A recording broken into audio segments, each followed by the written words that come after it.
Hey everybody.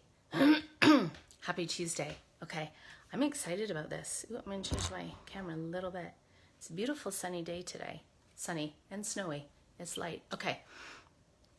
Good girl. Oh, the good girl. So I'm gonna tell you why I'm interested in the good girl. I'm gonna share a story with you, and then I'm gonna talk about the 3 ideas that I have around what is a good girl. So there is a woman named Kasia Urbaniak. I so hope I'm saying her last name correctly. I should probably check that out. I pre-ordered a book of hers that's coming out in March. It's called Unbound, and it's about power and women. And because I pre-ordered this copy, I got into this free 4-week course. And we're coming into the 2nd week tonight. And it's blowing my mind. I am loving it. It relates to everything that I have been doing over the last 10 years to break good wife rules, to break good mother rules, because they were stifling to me and felt like a trap and felt like shackles. So it's just this beautiful thing that's happening, and I get to be on the receiving end, which is so delicious. So this is what's inspiring this talk today on the good girl.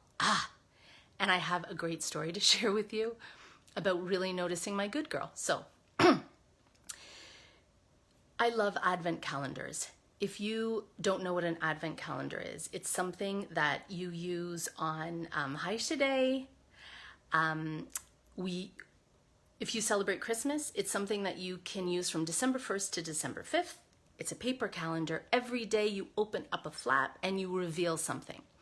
When I was younger, the advent calendars that we had, maybe it would be a picture of a Christmas tree, and you would open the flap on whatever number day it was, and you would see an ornament or a star would be revealed. So there was a sense of anticipation and surprise, and it was really fun. And every day, hi Alicia, you get to open up a door. This is the kind of advent calendar that I grew up with as a kid. Now you see advent calendars everywhere, and most of them have chocolate. So you get it at Shoppers Drug Mart, and you open up a flap and it's a little Lindt chocolate. I have nothing against chocolate, but this year I really wanted to have an old-fashioned advent calendar for my kids, because I'm trying to teach them about simple pleasures, anticipation, gratitude, simplicity, joy, finding pleasure in the simple stuff. It's really important to me right now. So I had chosen my advent calendar, and it was beautiful, and I was so excited. December 1st is the first day.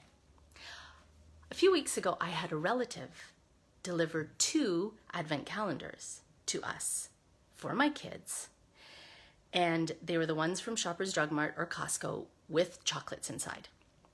You know what my good girl thought? And this just makes me so mad. My good girl thought, oh, I have to use those calendars now. My idea's not going to work. It was great. Like, I had this great idea, but it's just not going to work out, because now I have to use these 2 calendars. Noticing how fast my desire, I had already bought the calendar. It was just an idea. I had already planned it. How my desire just got pushed aside, and what I perceived as somebody else's expectations slid right into place ahead of it. So this is what happened. My bad girl was like, no, I'm not going to use those. I don't need to use those. I have my plan. So you know what I did this morning? I put out the calendar that I had bought for my kids. I dismantled the other 2 calendars. I pulled all the chocolates out of them, and I'm going to keep them for later, and I threw them in recycling. That's what my bad girl was like. No. I have a plan. This is what I'm going to do. So I have 3 ideas. I've been trying to think, what is the description of the good girl? And it's coming. It's evolving. It's marinating. What I have right now is 3 ideas around good girl. And when I say good girl, I want to separate the woman from the behavior, right? Because we all have the behavior. We all have the conditioning. It's all fine. The woman is here, the behavior is here, and we're trying to tear them apart. Okay, 3 things. They all start with P. Perspective, pleasing, permission. Here are my ideas so far. Good girl has a particular perspective. If I was to imagine what a good girl looked like in like a graphic image, she would be facing out to the world and all of her attention would be outwards, plugged into other people, plugged into groups of people, plugged into her spouse and her children, plugged into her friends, plugged into her parents, plugged into her siblings, plugged into her community. And her whole perspective, how she views the world and her place in it, is based on what's happening between the space of her and the outside world, the behaviors that are happening, that are coming back and forth between her and other people. That's where her perspective lives. She's checking, she's monitoring, and it creates the blueprint for her behavior. Yeah. Perspective, right? Good. Moving on. Pleasing. Ooh, the good girl is such a pleaser. Like with the calendar, the fact that I would want to please someone else over myself is not what's happening. Not up in here. Okay?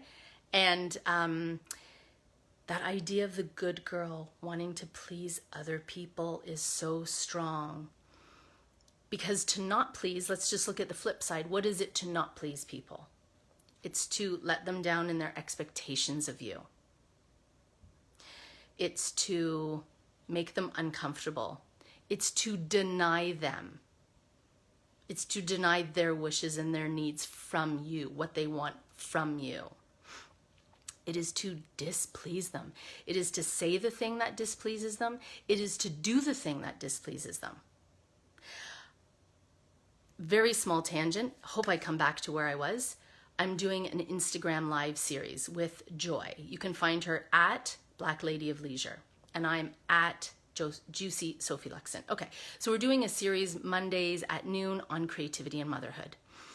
And we were talking about the desire to please, the good girl conditioning, the supplanting of our own desires for somebody else's. And we were talking about what it is to come into conflict with a partner when you ask for something that you want and they don't like that you ask. It displeases them. And my idea was that, yeah, that's going to happen. We are going to ask something of our partner that they will not like, they will not agree with, they will not want, will piss them off, will make them mad. There will be a moment of conflict. Because if we're not in that conflict, then we're not asking for anything bigger than what we already have. And then we just have to decide, is that okay with me? Is it okay with me to displease, to be in that friction?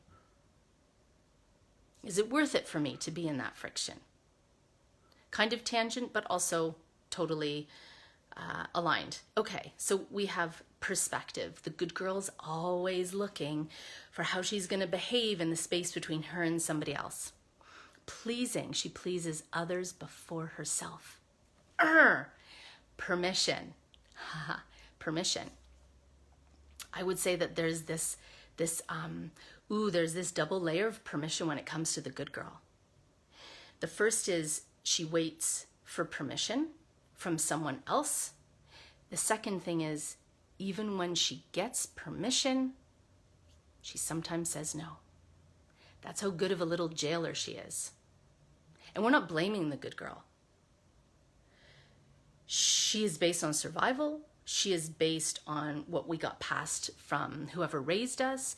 She is based on what we think it takes to be happy in this world, to be happy in relationships. Permission. So here's an example. Okay, so a spouse says, say I've been like wanting to go back to salsa dancing lessons, okay? And I've been kind of wrestling with, is it right for me to like dance with other guys? Is it right for me to go out like at dinner time when it's so busy and at bedtime? And then say Ryan says, no, you know what you should do? You should totally sign up for that salsa class. You should totally sign up for that salsa class. And I got permission. from my master. I'm being I'm being very provocative saying it, but I want you to think of it in that way just for a moment. Let's just rumble in that space. My master has given me permission to take salsa dance lessons. So I said, oh, I've been given permission, so now I can. And then my good girl jailer, she's like, but let's just think about this. So you're telling me that you're going to sign up for a course. You're going to use money to sign up for a salsa course. It has no benefit to the household. It's not like you're taking a course in accounting or you're taking a course in, I don't know what else, domestic in cleaning. Like if there was a course in cleaning, I would never be in one, but just say. And then she's going to say, and it goes right over dinner time. So, and then my husband is going to have to look after dinner on his own. And he's going to have to do the bedtime routine. Just for fun, you're just going to go out and have fun. So the good girl, the killer about the good girl, there's so many things that kill us about good girl behavior. But this one is that even when permission is granted, not just that she waits for permission, but even when it's granted, she'll say no. So the good girl for me, like the essence of her, she's like all the behaviors that we have that are geared towards survival and then no longer serve us. They move from being protective to being jailers. And the good girl becomes her own jailer. She becomes her own monitor. She becomes her own referee. She becomes her own enforcer. That's what the good girl does. What does the bad girl do? The bad girl's perspective is self-perspective. It's where she views everything. This is what I want. This is what I like. This is what I need. I know bad girl is maybe a triggering word. Triggering meaning it brings stuff up and ideas and feelings and reactions and all that stuff, which is perfectly good because if we want to break some rules, we have to be in the place where we rumble with stuff that triggers us. So the bad girl's perspective is deeply internal. Pleasing, it's not that the bad girl cannot be a giver and that she doesn't want other people to be happy, but she never sacrifices it for her own happiness. She pleases herself first and without apology. Like she's so cool, right? Permission.